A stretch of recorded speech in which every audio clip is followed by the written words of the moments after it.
I scream, you scream, we all scream for ice cream. Rah, rah, rah, rah. 안녕하세요. 최민호입니다. 칼국수에 칼이 들은 건 아니겠죠. 또 붕어빵에 붕어가 들은 건 아니겠죠. 근데 칼국수에 칼이 없고 붕어빵에 붕어가 없다고 해서 화를 낼 사람이 있을까요? 그저 우스갯소리로 웃을 뿐이겠죠. 뭐 별사탕에 별이 들었을 리는 없었지 않겠습니까? 그런데 호두 과자에 호두가 없다 그러면 사정은 달라질 일이라고 생각합니다. 버럭 화를 내겠죠. 호두 과자 주인이 아니 왜 칼국수에 칼이 없는 것은 웃어넘기면서 호두 없는 호두 과자에는 왜 화를 내십니까? 라고 따지고 든다면 그건 참 어이없는 일이 되고 말 것입니다. 왜 우리는 칼 없는 칼국수와 붕어 없는 붕어빵은 용납하면서 호두 없는 호두 과자는 용납하지 못하는 것일까요? 간단합니다. 세상에는 허명무실이라고 해서 이름과 내용이 다르고 겉과 속이 다르다고 하지만 그렇다고 해서 사람들이 모두 화를 내고 용납하지 않는 것은 아니기 때문이겠죠. 그러나 정작 실망하고 화를 내게 될 적에는 중요한 핵심이 손상을 입었을 때라고 생각을 합니다. 말하자면 본질적인 것에 손상을 입었을 때라는 것이죠. 본질이 훼손당했을 때 우리는 용납할 수 없는 분노를 느낍니다. 본질적이라고 하는 것은 그것의 존재 이유일 만큼 중요하다는 그런 뜻일 것입니다. 칼국수의 본질은 칼로 썰어 만든다는 것이고 붕어빵은 붕어 모양이어야 하듯이 호두 과자는 호두가 든 단팥소, 그 안고가 바로 본질인 거 아니겠습니까? 무엇이 본질이고 무엇이 비본질인가를 분별해내는 것은 여전히 어려운 인문학의 과제이기는 하지만 진짜와 가짜, 허위와 진실을 분별하는 것은 사실 상식으로 족할 때도 많습니다. 상식은 바로 건전한 이성의 산물이기 때문이라고 생각합니다. 사물의 본질과 비본질을 혼동하거나 비본질을 본질보다 더 중시할 때 혼란은 시작되고 나아가서 그 사물의 존재 의의에 대해서 사람들은 회의와 원망이 증폭되게 될 것이라고 생각합니다. 정치의 본질은 투쟁이나 싸움이 아닐 것입니다. 그것은 다스리는 것일 것입니다.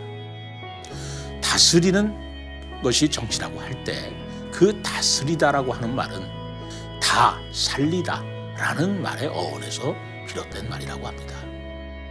높은 사람이든 낮은 사람이든 부자이든 가난한 사람이든 또 여자든 남자든 다 함께 살려서 많은 사람이 행복하게 해야 한다는 것이 정치의 본질이라는 뜻이겠죠. 만일 이런 화합과 통합으로 다 살려야 할 정치를 쟁투나 편가르기 같은 비본질적 속성으로 본질로 삼는다면 그런 정치는 존재의 회의가 생길 수밖에 없습니다. 마찬가지로 종교의 본질은 구원일 것입니다. 그리고 구원의 현세적 본질적 내용은 구제일 것입니다. 구제하고 구원할 종교가 오히려 생명을 위험에 처하게 하거나 공동체의 공경을 외면한다면 그 종파는 본질을 외면한 사이비 종교라는 비난을 면할 수 없을 것입니다. 행정의 본질은 공정한 법의 집행일 것입니다. 공권력의 주체자인 공직자들은 오로지 법과 양심에 따른 소신이 그 본질을 이루어야 할 것입니다. 만약 공직자의 법 중립적 이런 소신을 해하는 세력이 있다면 그는 호두 과자에서 호두를 없애는 행위로 지탄받아 마땅할 것입니다. 설탕의 본질은 단맛이요 소금의 본질은 짠맛이어야 하듯이 하얗게 생겼다고 해서 설탕과 소금을 분별하지 못해서는 안 될 것입니다. 지녀야 할 본질의 맛이 없어서는 그 존재는 허상이고 허비일 것이라고 저는 생각합니다. 적으로부터 국민을 지켜내는 본질을 잃으면 군은 존재의 의미가 없고 순수한 지덕체의 인간을 길러낸다는 진실성을 잃은 교육은 차라리 엄연히만 못하고 준법 정신이 없는 사법기관은 종국에는 포갑기관으로 전락하고 말겠지요. 삼권 분립의 본질은 입법, 사법, 행정의 막강한 기관들이 서로 견제와 균형을 통해서 전횡을 하지 못하게 함으로써 비로소 연약한 국민들의 인권이 지켜질 수 있다는 강한 믿음입니다. 호랑이 3마리가 한 인간을 가운데 두고 서로 어르렁거리고 싸울 때 연약한 인간은 그 틈새에서 살아남을 수 있다는 원리입니다. 3이라는 숫자만큼 서로 균형을 이루는 그런 안정된 숫자도 없지 않습니까? 만일 호랑이 3마리 중에 1마리가 2마리보다 강하다면 또는 2마리가 타협을 해서 1마리를 물리치고 만다면 결국 이 호랑이에게 먹잇감인 인간은 잡아먹히고 말 것입니다. 마찬가지로 입법, 사법, 행정의 3권 중에 한 기관이 다른 기관을 억누를 수 있는 힘의 균형이 깨져버린다면 견제도 균형도 사라져버리고 결국 피해는 연약한 국민이 입을 수밖에 없을 것입니다.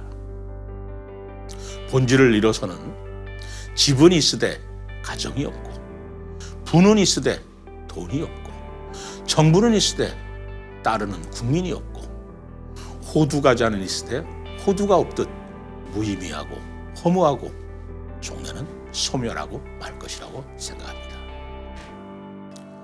최근 우리 사회는 무엇이 본질적인 것이고 무엇이 비본질적인 것인지 심한 혼란을 느낄 때가 많습니다.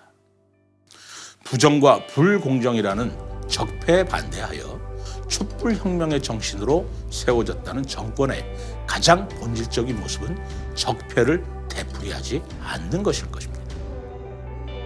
과거 정부도 다 했는데 왜 유독 현 정부가 하면 안 된다는 말인가? 라는 질문처럼 본질을 벗어난 질문은 없을 것입니다. 무엇이 본질적인 것이고 무엇이 비본질적인 것인지 냉철한 생각이 필요한 시점인 것 같습니다. 감사합니다.